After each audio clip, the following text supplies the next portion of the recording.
बिस्मिल्लाहिर्रहमानिर्रहीम। Second year. आज की वीडियो में हम चैप्टर 21 क्वांटम फिज़िक्स के एमसीक्यू सॉल्व करेंगे। फर्स्ट एमसीक्यूज़ है,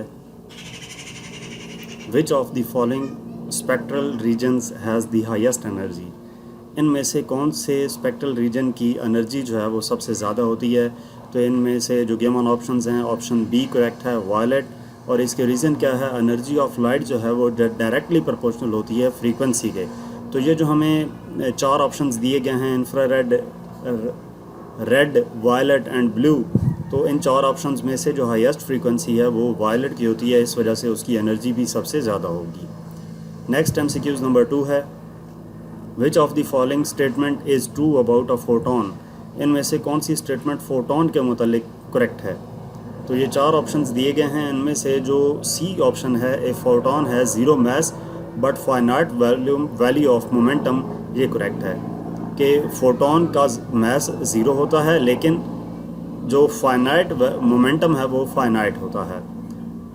इसकी रीज़न क्या है, फोटोन हमारे पास मास लेस पार्टिकल है लेकिन ये एनर्जी कैरी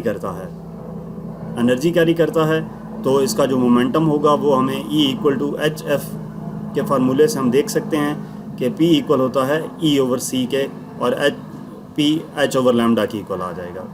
ठीक है, तो फोटोन एक का मास लेस पार्टिकल है और इसका मोमेंटम होता है, मोमेंटम किस वजह से होता है, ये एनर्जी कैरी कर रहा है। और कौन सी energy, E equal to H F के फार्मूले से हम देख भी सकते हैं।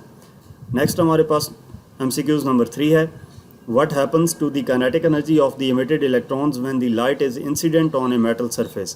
कि kinetic energy जो इलेक्ट्रॉन्स इमिट कर रहे होते हैं उनकी kinetic energy के साथ क्या चेंजिंग आएगी जब लाइट इंसिडेंट होती है मेटल सरफेस पे, मेटल सरफेस के ऊपर लाइट पड़ती है। तो चार ऑप्शन है, it varies with the frequency of light, it varies with the light intensity, it varies with the speed of light and it varies irregularly.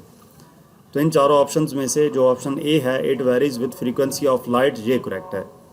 कि क्वेश्चन में ये पूछा गया था ना कि जो इलेक्ट्रॉन्स इमिट हो रहे हैं उनकी काइनेटिक एनर्जी के साथ क्या होगा अगर लाइट जो है वो इंसिडेंट होती है मेटल सरफेस पे। तो जो काइनेटिक एनर्जी है इमिटेड इलेक्ट्रॉन्स की वो वेरी करती है फ्रीक्वेंसी ऑफ लाइट से।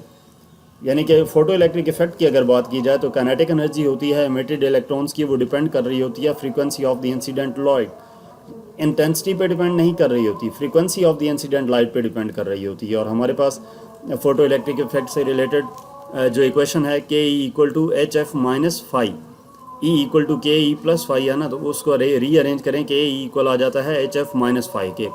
तो यहाँ पे फाई क्या है, वर्क फंक्शन है मेटल का।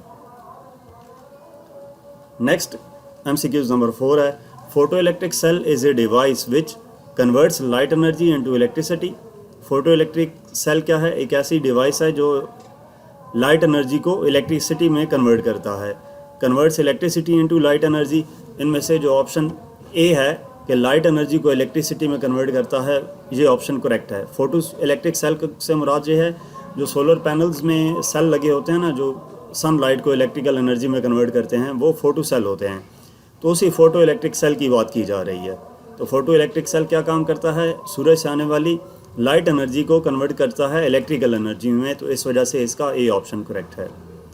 नेक्स्ट MCQs नंबर 5 है, which property does the Compton effect describe about photons.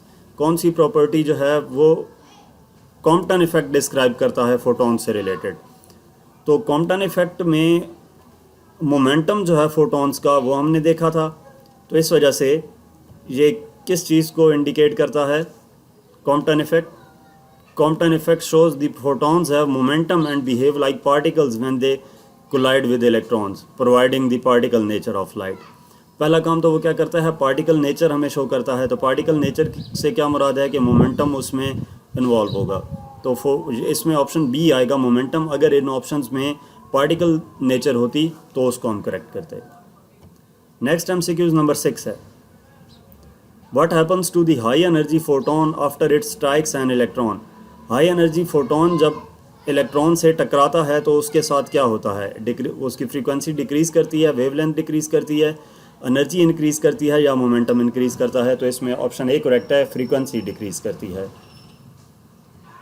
Frequency क्यों डिक्रीज़ करेगी, हाई एनर्जी फोटोन जब इलेक्ट्रॉन से टकराएगा जैसा कि कॉम्पटन इफेक्ट में होता है, तो वो क्या करता है, अपनी कुछ एनर्जी को ट्रांसफ़र कर देता है इलेक्ट्रॉन को, जिसके नतीजे में फ़ोटोन की जो फ्रीक्वेंसी है वो डिक्रीज़ कर जाती है और उसकी वेवलेंथ इंक्रीज़ करती है। तो ए ऑप्शन इसमें करेक्ट होगा, in decreases frequency. Next MCQs number 7, energy of gamma photon having a wavelength of 1 angstrom is. Gamma photon की वेवलेंथ हमें दी गई है लैम्डा 1 एंगस्ट्रॉम, और उसकी एनर्जी कितनी होगी वो कैलकुलेट करनी है। ये MCQs आपको 4 ऑप्शंस इसमें दिए गए हैं और चारों ऑप्शंस सेम हैं, सेम आंसर है, मतलब हमें आंसर दिया गया है, हमने इसको कैलकुलेट करना है। तो E इक्वल टू E हमने कैलकुलेट करना है, E इक्वल होता है HC ओवर लैम्डा के। H और C कांस्टेंट हैं, लैम्डा की वैल्यू 1 एंगस्ट्रॉम है और 1 एंगस्ट्रॉम इक्वल होता है 10⁻⁻10 मीटर के। तो इस फार्मूले में जब हम वैल्यूज़ पुट करते हैं तो हमारे पास आंसर आता है 12.43 इंटू 10⁻3 इलेक्ट्रॉन, जो कि ऑप्शंस हमारे पास 4 हैं, इनमें गिवन नहीं है, तो इसका correct option 12.43 into 10⁻3 electron volt है। नेक्स्ट MCQs नंबर 8 है, if uncertainty in the position of an electron is 0, the uncertainty in its momentum will be less than, greater than, 0 or infinite। पूछा ये गया है कि अगर जो पोजीशन में अनसर्टेनिटी है इलेक्ट्रॉन की वो 0 हो तो मोमेंटम में अनसर्टेनिटी जो है वो किसकी इक्वल होगी। इसमें डी ऑप्शन करेक्ट आएगा, इनफाइनाइट। हाइजेनबर्ग अनसर्टेनिटी प्रिंसिपल के मुताबिक delta x delta P greater than और इक्वल होता है h/4 पाई के। अनसर्टेनिटी इन पोजीशन का मतलब ये है डेल्टा एक्स इक्वल टू 0। जब डेल्टा एक्स 0 हो जाएगा तो delta P approaches to infinity हो जाता है, क्योंकि डेल्टा एक्स इधर आकर डिवाइड होगा समथिंग ओवर 0 इन्फिनिटी, तो डेल्टा पी अप्रोच करेगा इन्फिनिटी को, तो अनसर्टेनिटी इन मोमेंटम क्या हो जाएगी, इनफाइनाइट हो जाएगी।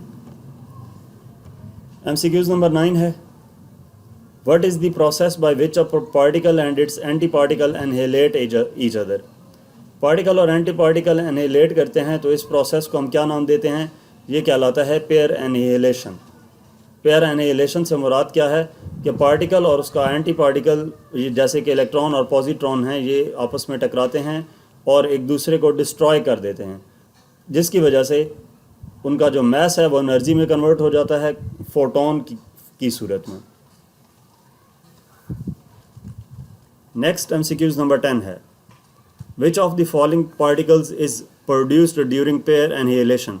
पेयर एनहिलेशन के दौरान इनमें से कौन सा पार्टिकल प्रोड्यूस होते हैं, तो इसका ऑप्शन ए करेक्ट है, फोटोन।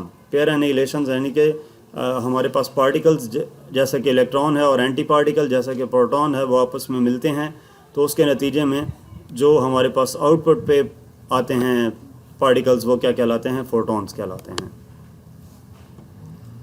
नेक्स्ट MCQs नंबर, यहाँ तक ही आपके पास इस चैप्टर के MCQs थे।